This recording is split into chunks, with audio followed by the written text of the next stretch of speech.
It's 4,300 and no payoff, I hope. Nice, equity, it's always fun. He wants to do a 40,000 mile per year lease. Correct.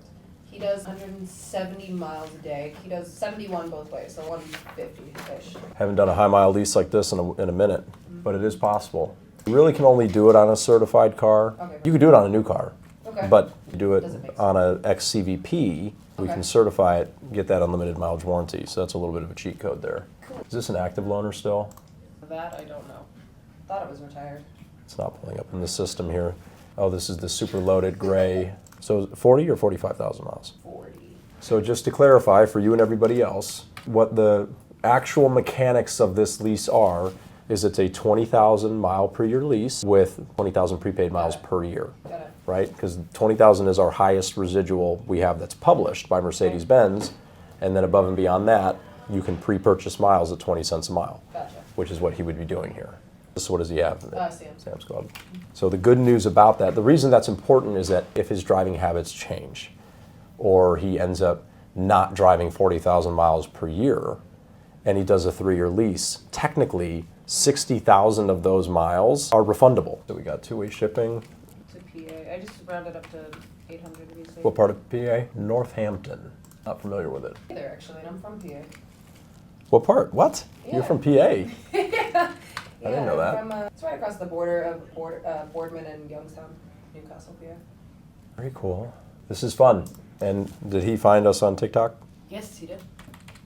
Awesome. I think he went to the website and found you and then sent in like The leads work that with way. Doug. Well, the reason that's cool is that it's possible that he heard about high mile leases, and that's why he reached out. Oh, I'm assuming that's exactly why you reached out. So a lot of people on the internet are going to think that this is completely ridiculous, and under no circumstances should you ever do this. But here's the thing about people that drive super high miles, is that we know cars depreciate. So unless you want to buy a super old car that's not very expensive, that you can drive 40,000 miles a year, you're going to depreciate it quickly. It's also don't know how fast it is going to depreciate, right? It's very uncertain. When you do this, it's certainty, right? He's going to have maintenance stuff to do because it is a lot of miles, but the depreciation of the car, if he gets all the way to the end of the lease, the buyout isn't his problem if it ends up being worth a lot less than that, right? He gets to turn it in and walk away. Right. I'm actually going to look, just to satisfy my curiosity, I'm going to look at a slightly shorter term just to see what it does, because this is a massively discounted car.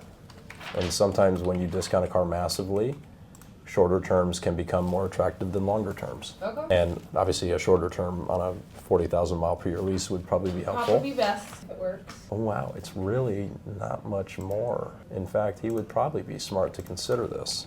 So if he does this, he'll just definitely keep his risk down. Risk of hitting, you know, expensive services, that kind of thing.